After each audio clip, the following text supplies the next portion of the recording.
Southern operations begin.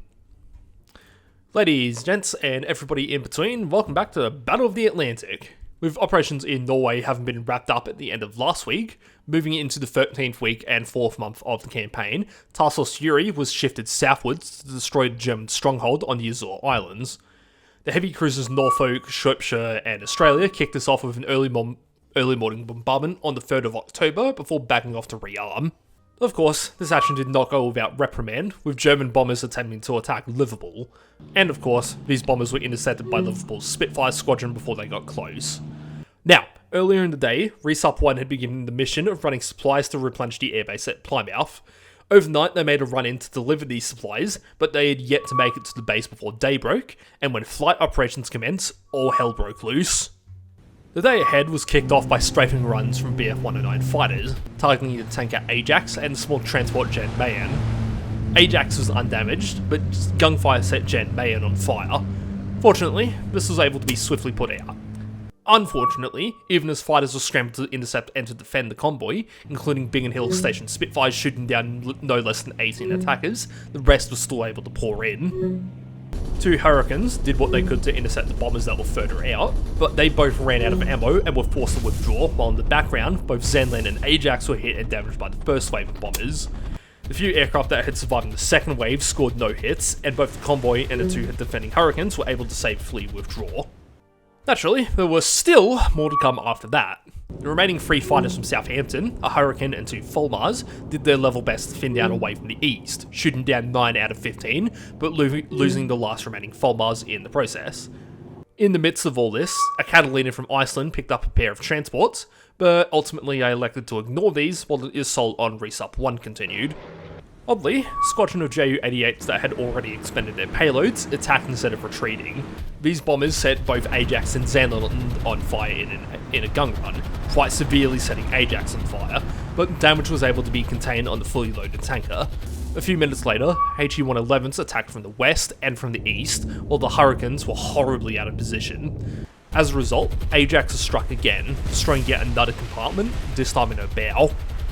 Following this attack, Resup 1 was at least able to complete its mission of offloading supplies at Plymouth, which in theory would reduce the fire damage taken from repeat hits, and they were sent back to Liverpool at all haste.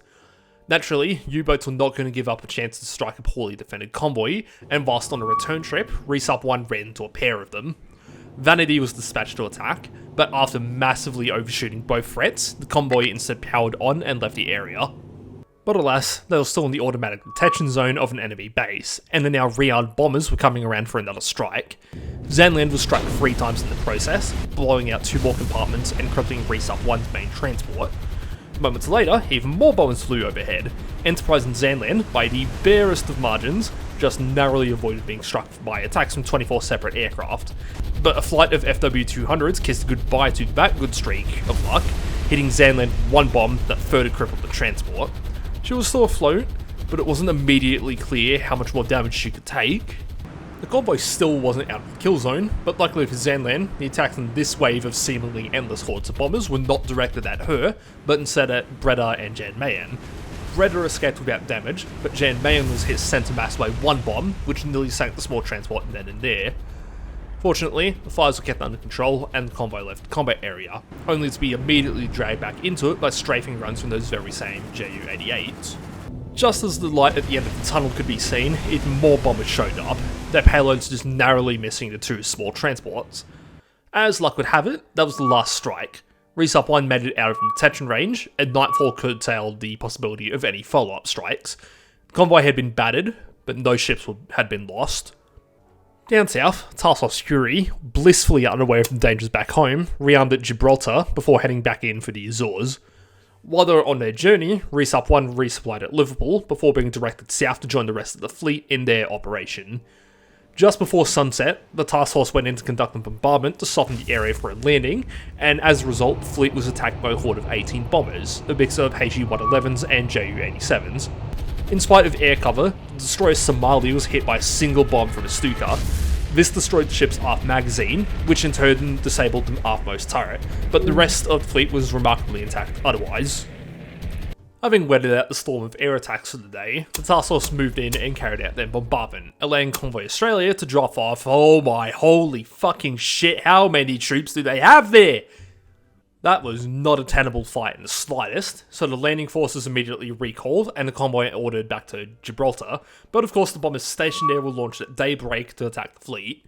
Owing to the position the bombers entered in, all the attackers were shot down by Furious's air group before they had a chance to get their payloads away.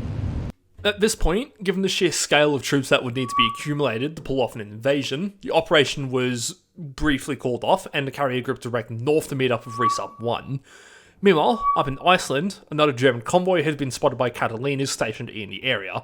This time, Hudsons were sent to monitor the convoy, while the light cruiser HMAS Perth was detached from Task Force Gdansk to intercept, making contact sometime later.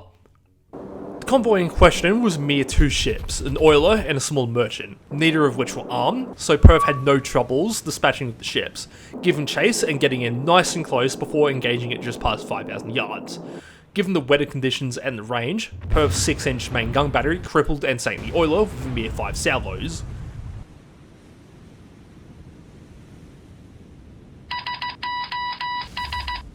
Following the tanker's destruction, she closed in with the merchant, 4 salvos from near point-blank range, blowing the vessel apart.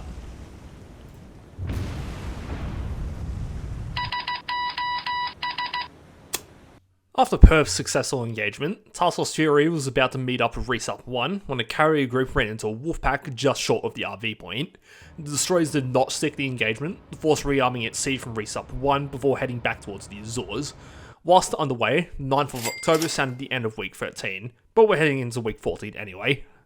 That night, Task Force Fury arrived on station, bombarding the islands and knocking it down another level before heading back out to replenish from Resup 1. In spite of extremely heavy fighter activity over the English Channel, nothing came of it, and thus the carrier group rearmed while things at home remained undisturbed. That night though, Convoy Australia was bumped by U-boats off the coast of Portugal. However, given that I had been recording this at 1 in the morning at the time, I was tired and I didn't want to put up with managing U-boat attacks, and thus the convoy ignored the contact and moved on to Gibraltar. Back in the Azores, the sun rose before Task Force Fury was in position to strike and were attacked by bombers as a result. In the ensuing attack, Furious was struck by 3 bombs from HE-111s, which she shrugged off fairly easily. However, this had left the fleet air defense screen out of position, which allowed the following Ju-87s to get through unmolested. A single bomb landed smack bam in the middle of the flight deck, penetrating Furious's machinery spaces and knocking out the boiler stack.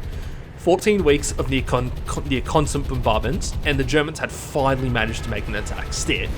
Australia was also hit, but she took fuck all damage and wasn't as important anyway. With all of the attackers shot down, the task force made its bombardment run and headed back out to sea, but the damage inflicted to Furious had me thinking. She was due to be complemented by another carrier in the next couple of weeks, but with the engine damage she had taken, as well as the fact that she was becoming increasingly more worn out from existing battle damage, had me pondering if she should be sent in for repair instead of being kept on the line. Food for thought. Planning aside, Task Force 3 rearmed using the last of Resup 1's supplies before the latter was sent back to Gibraltar, where Convoy Australia had just freshly arrived. Speaking of which, while they were in the south, the ships there were going to be used to support Task Force Fury, picking up supplies, engineering and fuel before heading back out to sea. Entering enemy-controlled waters in broad daylight in the meantime, Task Force Fury unsurprisingly came under attack. However, while the bombers stationed at the Azores had been virtually eliminated, the fighters stationed there had not, and while the gladiators and skuas were able to ward off bomber attacks, they were not in any way suitable to be dogfighting with BF-109s. In the resulting battle, 7 of the 8 BF-109s had been shot down, but it had come at the loss of 11 skuas and 2 gladiators, more than half of the Furious's air group. Having suffered some rather painful losses, the bombardment was carried out before Task Force Fury was directed back to Gibraltar, where the heavy cruisers could rearm and Furious could replenish her air group. They arrived there by noon of the 14th of October before heading back out for the Azores. On noon of the 15th, Resup 1 arrived at Gibraltar to rearm before Day 2 was sent out to the Azores.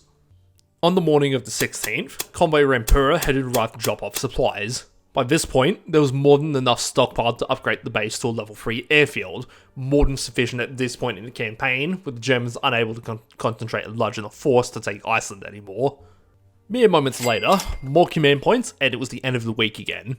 I had accumulated 95 command points in total, perfectly enough to acquire the next major addition to my fleet, and soon, this new acquisition was on its way. This has been Battle of the Atlantic mod for War on the Sea. Stay frosty, folks, and I'll catch you on the next one.